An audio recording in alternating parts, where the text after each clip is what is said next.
on. Come on. God. Son of a...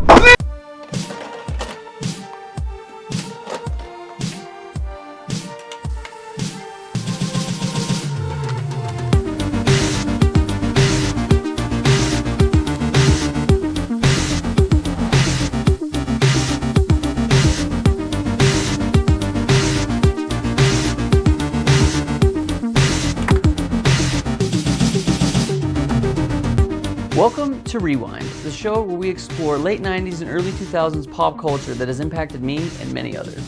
And on today's episode, we're talking about video games. I've been a gamer pretty much my entire life. I can honestly say I don't remember a time not playing or watching video games. Now, where did I get said addiction? From Grandma. She's been playing Tetris non-stop for 30 years. Well, just kidding. I mean, only kind of kidding because, she really does actually like Tetris. But, in all reality, I got it from my parents. My parents are fellow gamers themselves. They were both really young when they started playing games. Starting first on arcade cabinets, of course, playing games like Space Invaders and Gorf, along with the good old pinball machines. But not soon after, video games would slide right into the DMs of every household, fulfilling every kid's wet dream. The home console wars began. You see, prior to home consoles, arcades were the only way to play video games, but the only problem was it costed money to play any arcade game. So it was either get really good at games or spend all your money trying to beat the first level of Contra.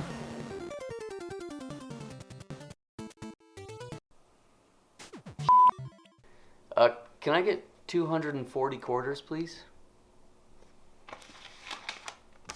According to Father Dear, the first console he ever saw was a Vectrex, which, ironically, was the very first home console my mom actually owned.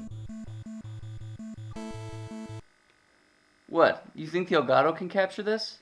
The first console, however, that my dear daddy played was the Atari Video Computer System, VCS for short, which, thank God, they realized that name sucked and they later changed it to the Atari 2600, but let's be honest, that name's not that much better. Him and his brother got it for Christmas playing games like Pitfall, Berserk, Pong, Track and Field, Asteroids, Astro Smash, Donkey Kong, Galaga, Space Invaders, Defender, and a fan favorite, E.T.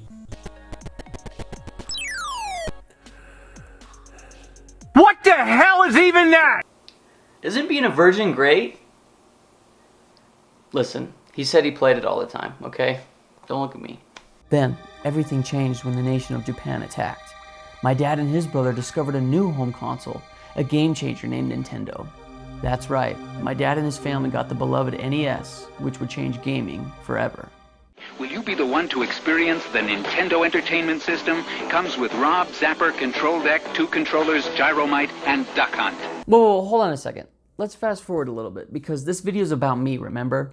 Now, I was born 30 moons after the NES was released, but it's still the first console I can ever remember playing. Games like Super Mario Bros. And Duck Hunt. I didn't actually have a home console in my house for the first 3 years of life. And yes, to answer your question, it was a living hell. I didn't know it, but it was. Come on, what is this, good parenting?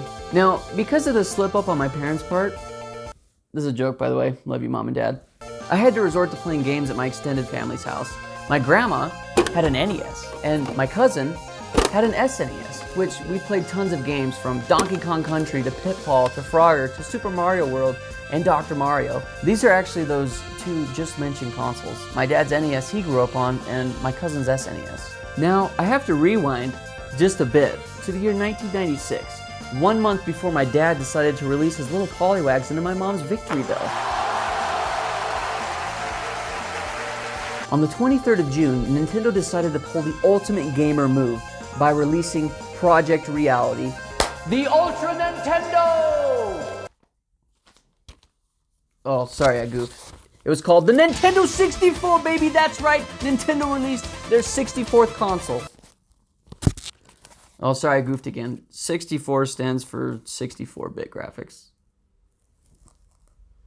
It may be the most addictive toy in history, and it's definitely the hottest thing this Christmas.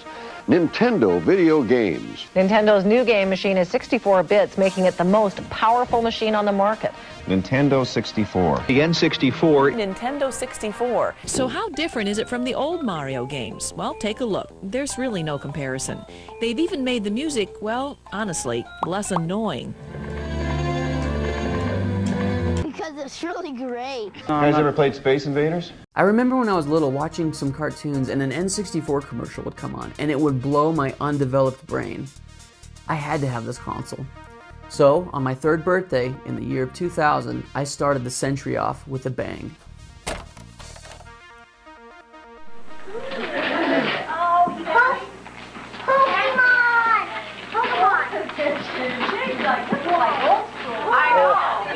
That's for Bill, that's a free. Fun fact, this is actually that very N64 you saw me open up. I've kept it all these years and I still love it today. And I still have my original N64 controller. And yes, the joystick is broken. Now, let it be known, like, the N64 hasn't been my favorite controller. I mean, it's got 3 weird handles and I don't know. I guess it was designed for multiple different hand positionings, but I mean, the joystick is still hot garbage. It's okay, little buddy. I still love you. Also, side note and future hot tip, the only reason I have everything from my childhood is because my dad refused to let me sell anything I had as far as video games went, which I'm super grateful for. I remember there was a time I wanted to sell my original Xbox so I could get an Xbox 360. My dad gently pulled me aside and sat me down, and we had a long talk about the birds and the bad decisions that I need to avoid, like not keeping all my stuff, because you'll regret it one day. You'll thank me in the future. Dad, thank you for future Sky, or present Sky. Thanks, past dad. Do not sell your old consoles and games unless you have duplicates. You never know when you'll want to go back and revisit them. And also, take care of your stuff. Rip Sky's first DS. I got so much entertainment out of this thing, but honestly, what makes a console great is the games you can play on it. It had a huge library of hits including, but not limiting to, GoldenEye, DK64, Mario 64, Super Smash Bros., Mario Party, Jet Force Gemini, Pokemon Stadium, Ocarina of Time, Majora's Mask, Excitebike 64, Star Wars Pod Racer, Banjo-Kazooie, Gauntlet Legends, and many, many others. Now, I understand that a lot of N64 games nowadays don't really hold up, and some people aren't big fans, but this was my first console and I spent years playing, and I had an absolute blast. And yes, what I'm trying to say is, your opinion doesn't matter. I have so many awesome nostalgic memories with this console, from blowing into the N64 and all the ouchies on your hands thanks to Mario Party, to watching friends and family play tennis with Ganon. For those who don't really understand video games and why people play them, the reason for me and for many others is the relationships you make and build while playing. Video games is how I bonded with my friends and family, and especially my dad. We would play co-op games all the time into the late hours of the night, trying to pass levels, progress, and above all else, just have fun. There's nothing more exciting than when you solve a puzzle you have been stuck on for hours, or finally beating that bastard of a boss, or just beating your friends in party games. Video games will always have a special place in my heart, and you will always find me with a controller in my hand and gaming on my mind. Thanks for tuning into this week's episode. And remember, be kind and rewind.